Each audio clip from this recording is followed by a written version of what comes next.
I'm Lisa Ingram, and today we are going to make hammered leaf trays. So I have a little example here for you, and this is an unglazed piece. It is just the clay, and it has not been fired yet. And this is basically a pinch pot. And so I just made this by squeezing the clay and shaping it and leaving my finger indentions to give it that textured look of being hammered. So we are going to make that together today. And if you're joining me for the first time, welcome. And if you have done a class before, I'm really glad to have you back. So all I have is my clay. So if you are joining as part of the social distance class, that is what you had in your kit. You had about 1.5 pounds of clay.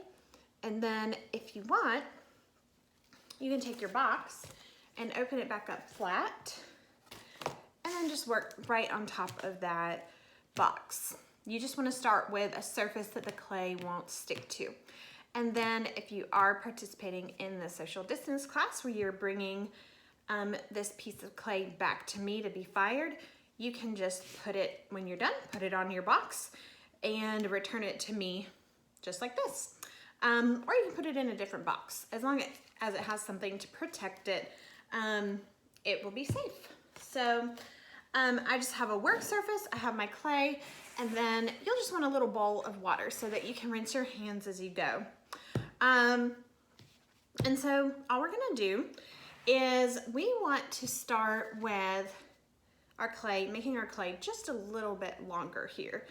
And so what I'm gonna do is I'm just gonna pat it out on the table.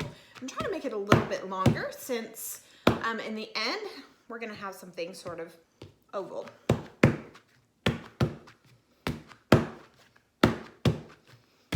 And this video, it will be posted to the Social Distance Pottery Class with Lisa Facebook page, as well as the YouTube channel. And so the great thing about this is if I go too slow, you can skip ahead, and if I go too fast, you can pause it and go back. So I thought about doing this live and answering questions as I went, kind of like a regular class. But with everyone moving at a different pace, I thought this would be the easiest. So this is starting to elongate, but I want it to stay round right now. So I'm gonna pat out those hard corners that I've made. So I'm gonna hold it in one hand and then just soften those corners with my other hand. And patting it works a lot better than just trying to squeeze it and muscle it into shape. And just after you get those corners in, you can just twist and turn. And I'm gonna round out the ends as well. And I just like to use the palm of my hand right here. And so you can ask questions, you can leave questions in the comments on Facebook or on YouTube, and I will answer those as I see them.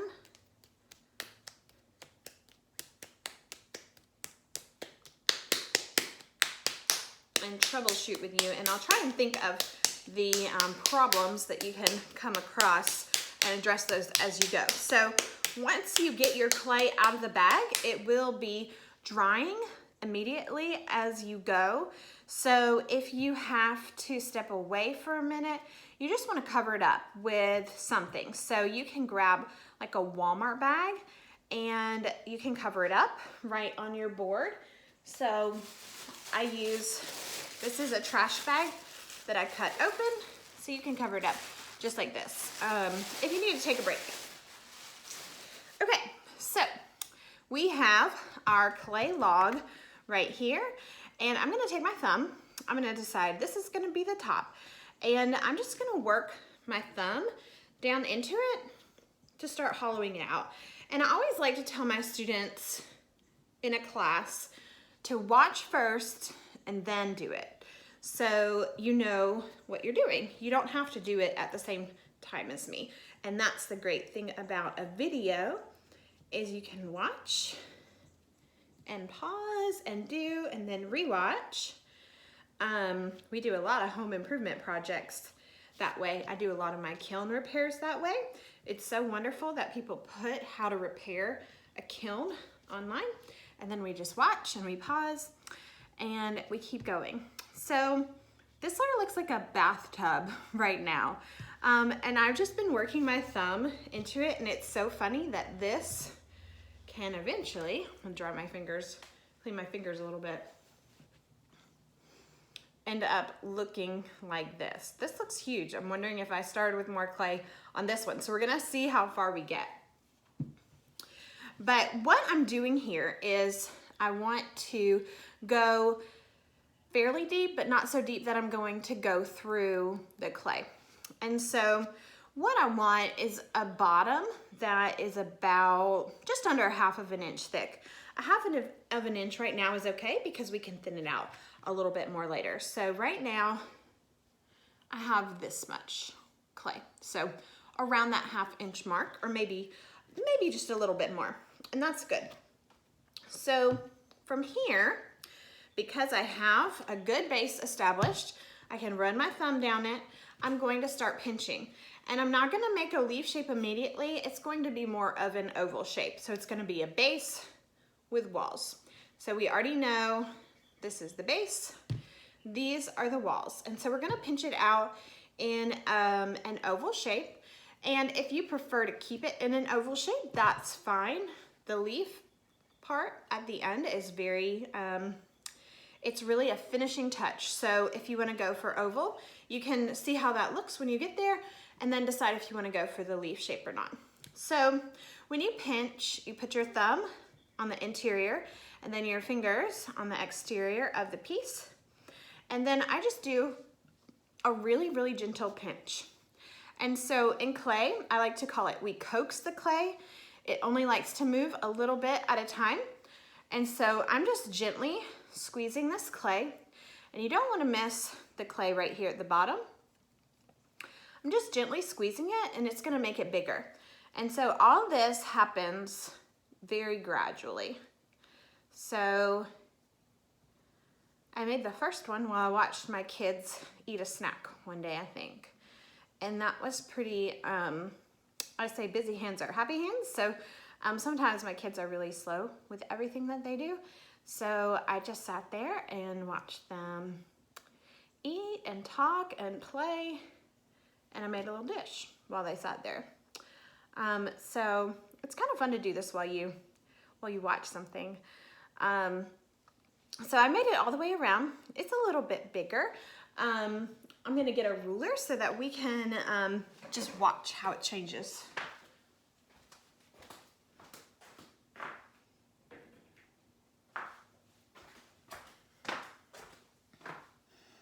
Okay, so this is now just over 6 inches long. Okay, so now I'm just gonna keep going. And our goal here, of course, is to make something beautiful. But aside from that, our goal is to have very even wall thickness. So that's something that makes a very strong piece, is to have a very similar wall thickness all the way around. And so it's really easy to leave thickness in the bottom. So as I pinch, I'm making sure that I don't miss that. There's a curve where the bottom changes into the wall. And so I'm pinching that gently as well to keep the wall thickness even. And you can readdress that the whole time that you work on this. So you may notice that your edge here will in some spots be taller and some spots be shorter, and that's okay. That's the look that we're going for really with this, is that sort of unfinished handmade look. So we are just continuing to work with that. And I'm really careful. You probably can see I'm working more on the bottom half of this than the top. I like to keep the rim thick. So the rim is really the easiest thing to thin out. And so I save that for last. The rim has a lot of growing to do because in the end, it's the widest part. And because it has so much to move, you may get little cracks. So I'm gonna hold this up pretty close. And so those little cracks that you see, they are fixable. You can just get one little dip of water on your finger and rub those cracks out. I showed this to my kids and they completely drenched the pieces that they were working on. You don't want to drench it, but if you just need a little bit of moisture, because like I said, the clay, as soon as you get it out of the bag, and even sometimes when it's in the bag, it's losing moisture. It's at a slow rate, but that does change how your clay responds to pressure. And so that's why I'm waiting till the end to really get that rim nice and thin, is because I've got so much work to do below it. The rim is so accessible, I can do that more towards the end. So this is now approaching 8 inches by 4 by 2.5. That's where we are right now. So we have a little bit better looking bathtub, but we still have a little ways to go. If you have a spray bottle in your house and you feel like your clay is getting kind of hard and it's not responding like it was, maybe you stepped away from your clay, or there's a fan on, or the heat's on, or the air's on, you can spray it and add some moisture back to it. You just don't want it to be drenched or it's gonna fall apart, because this is just mud. And we all know what happens when it rains. Mud does not hold anymore. So right now I'm just working out those thick places. And the thick places are good because that's where we know it can grow. So I'm gonna get a little bit more water. This is my second fingertip of water. And I'm gonna rub it on the edge here because you can see I do have some cracks. And so I'm just rubbing it. And one thing to remember, since I just picked this up, it reminded me, you do want to pick up your piece every so often and make sure that it's not adhering to your surface.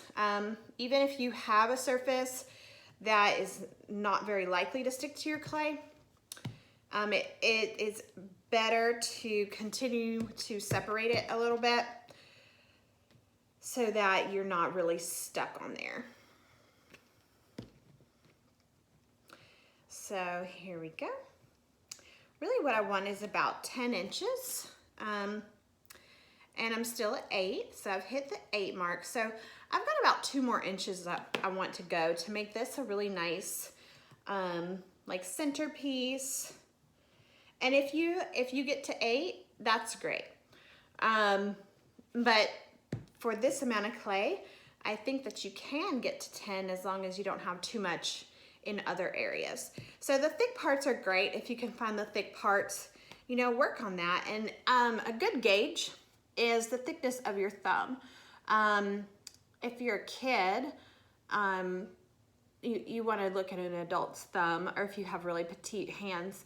But the thickness of your thumb is a good thickness for your wall. So not this part of your thumb, but the part between your nail and your thumbprint. So if I measured that, it would be like 3/8 of an inch or 1/2 of an inch. That's a good wall thickness. So I'm gonna spend a little time on the base here.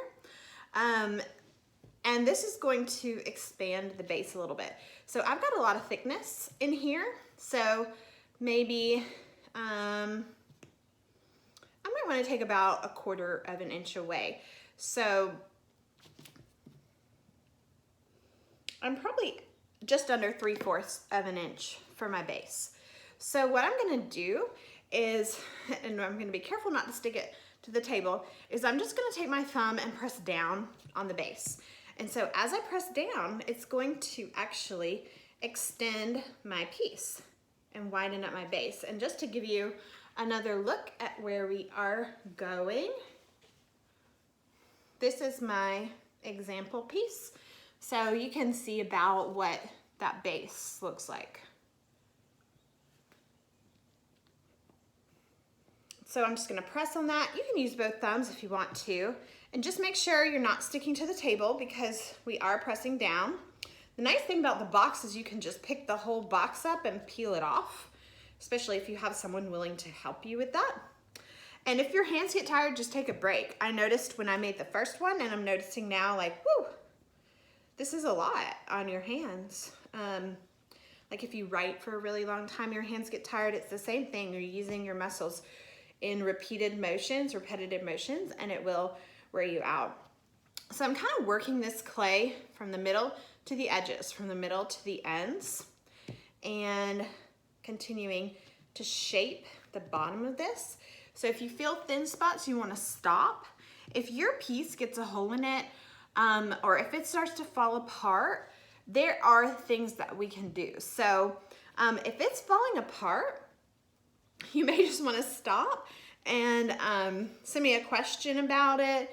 But a couple things to note: if you get a hole in it, just find a side that's a little bit high and pinch some clay off and stick it in the hole. You can patch it like that. So that's one tip. If when you start to, we're going to start to pinch the walls out in a minute. If you feel like they're gonna flop over, you might just wanna let it dry for a little bit, and then that's going to harden up your clay so that it won't flop. So there are things that we can do. If it does fall over, if your kid knocks it off the table, then I can show you how to get it back into a cohesive ball and literally start over. But I don't want anyone to feel like they are a lost cause if something does go wrong. And if you're watching not as part of my social distance class, there is no shame in grabbing a new piece of clay if you want to. And you can do this with air dry clay. You can do this with Play-Doh if you just want to enjoy the experience of making something. And there's great value in that. So my base definitely got a lot wider. So you can see it's really growing, and it really helped define the bottom of my piece as well. And so I still have a little bit more thickness than I want there, but I can tell it's really going in the right direction. So I'm gonna start to move on to the walls, even though I really like what's happening down here.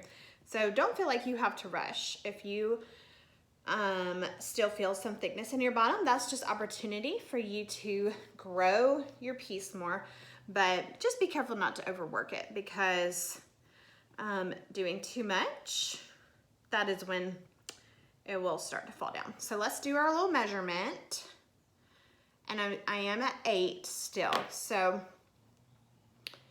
if you are not getting much growth, I'm right there with you. That's okay. Okay, so I'm just gonna get a little bit of water on my fingers. My clay just feels a little bit dry. And I'm gonna start to work these walls outward. So still doing this pinching motion. And I'm just rubbing these walls up and outwards a little bit. So I'll start to get that leaf shape. And I like to turn mine a lot so that I'm in more of a comfortable position when I do pinch them. And like I said, right in here is usually where you can find a lot of thickness to really work into your piece. Don't worry about that hammered look. I've got a little bit of that hammered look in the bottom. If you don't worry about it. That's something that we can do at the end. There's no rush on that. It's a really fun finishing touch. And you just want to make sure that in the end you have enough clay to do it. So I can tell over here, I've got some walls that are like this thick. So you know, just a little bit smaller than my thumb. So I'm not gonna press on that and mess with it very much. That's a good sign. It means it's going where I want it to go. So here's another look at that.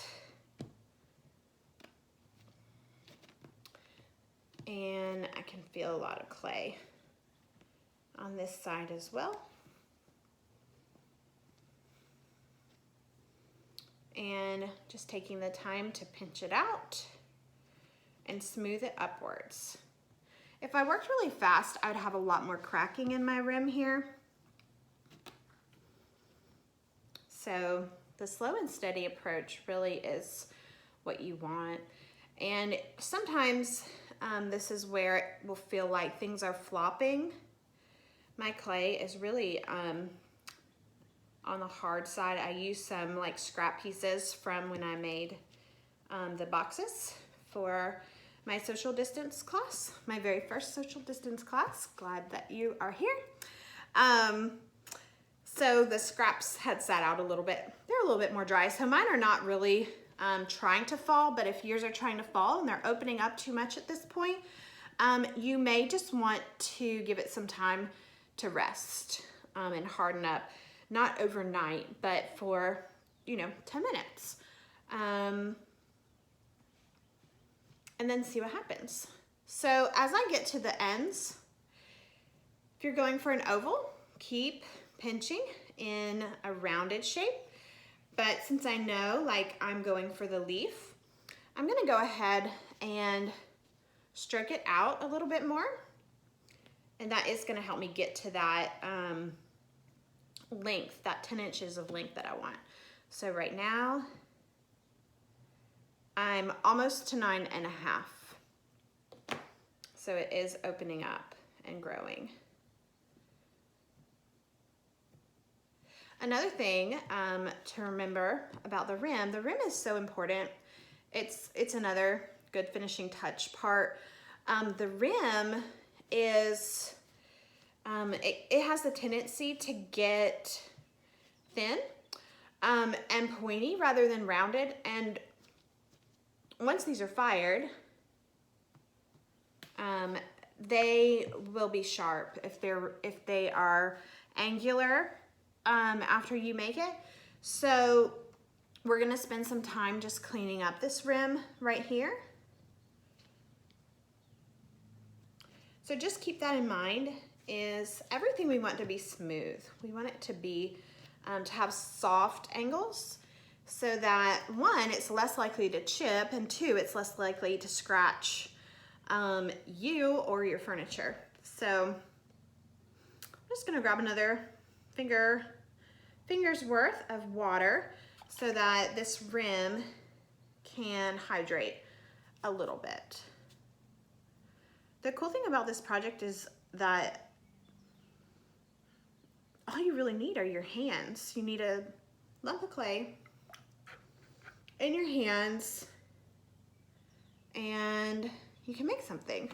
And then the firing and the glazing I'll do on my end for all the people in my class. And so of course those are very important parts too. But I just think it's so neat that clay, it can be really complicated. You can get all kinds of equipment, and I'm just continuing to pinch out these thick areas as I talk. But clay can also just be so simple. Long ago people just dug mud and made things out of it. And so that's kind of what we're doing. We're just using mud. Okay, so mine's getting pretty close to where I want it to be. It is just under 10 inches. This one is like 10.5 over here. So I'm just gonna do like my finishing touches. And I can kind of be, when I pinch, I like to be really thorough. So you can skip this part and focus on yours. But I do like to take my time on my finishing touches. They can take a lot longer than you would expect. But so here at the rim, I'm being really careful not to get thin spots. I have a little thin spot over here. So I'm just trying to work that out so that's a little bit more even. If you have anything that you really don't like, you can get a kitchen knife and chop it off and then thin it out. But I'm just gonna kind of let these uneven places go. And like I said, the leaf look is the very last thing that I do. So I'm gonna recheck the base, make sure that I got all of my thickness out of my base that I want, that I need. And mine is really not, it's getting a little bit floppy, but it's not so floppy that I'm afraid that the walls are gonna fall over. But if yours is floppy, be more gentle with it, or give it some time to rest.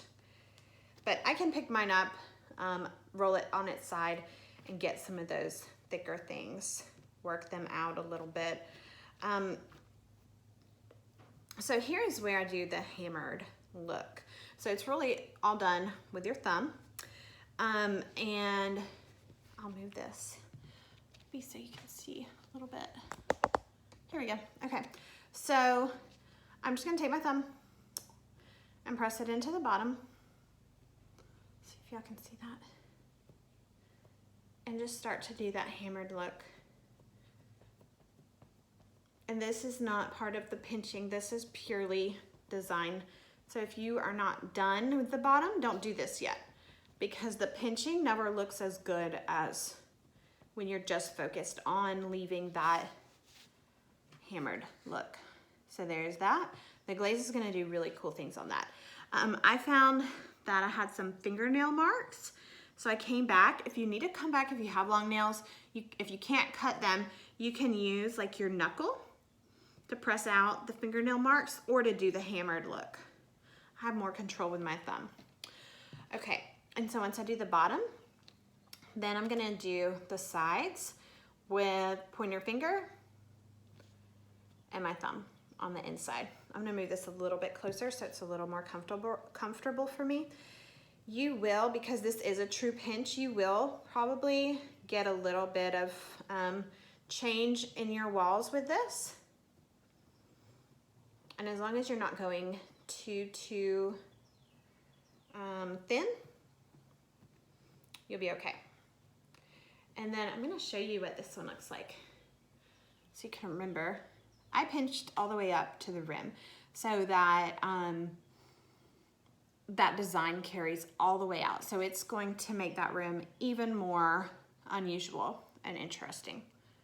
Put him, be like right there. And I think did I mention I did this one with white clay? I just kind of had that on hand. So I did the white clay on that one. This is brown clay. It behaves better. It just has a little bit of a different look, but it responds better to hand building. So I'm gonna turn this. It's amazing how much bigger it gets when I do this hammered part. And you can do it systematically, like start in a row from the bottom and work your way up, or you can just kind of go where your hands go. So this is really the final part where I actually do the rim, and it's still not leaf shape time yet. I love it when I find these thick spots because then I can really get that hammer look in there. I do have some fingernail prints in here. It's getting harder. I really can't pick it up anymore to show you the inside, so I'm just gonna leave that on the table for now because it is getting thin. But I love the little pinches on the rim, and it's not making it sharp. It's still rounded, and if you do have sharp spots, you can smooth them still. If you have little cracks, a couple really won't, small cracks, they really won't matter in the end. But whatever you can smooth out is good.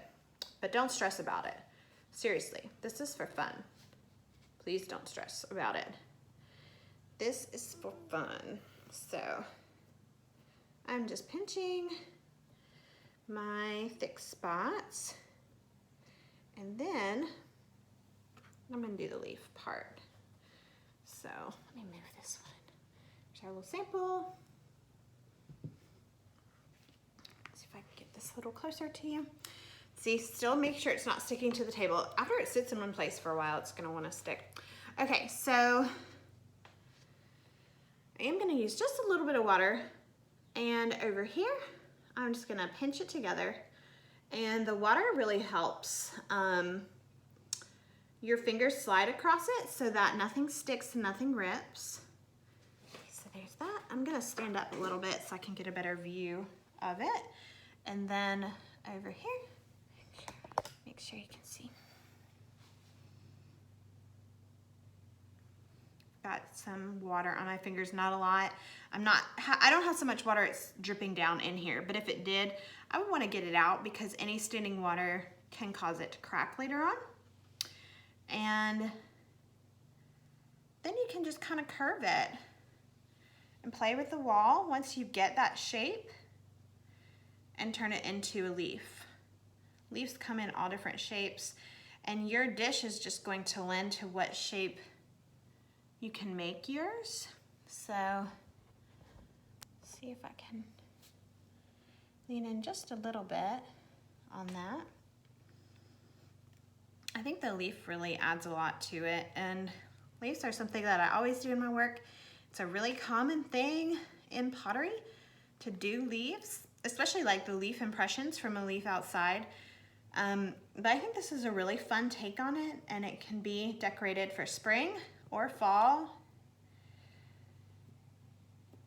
And you know, a few lemons in here, or pine cones. I like to put pine cones in bowls in my house.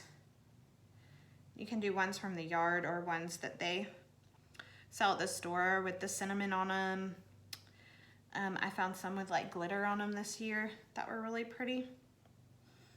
It can do a lot of things, but these will be food safe. They will be fired to 2200 degrees in the glaze kiln.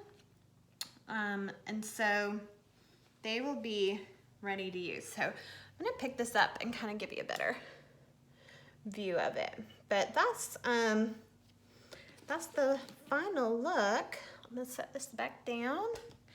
I'll give you my measurements, and this is not a competition by any means, but just to give you some reference, this is 11, maybe 11 and a quarter, 11 by 7.5 by 3.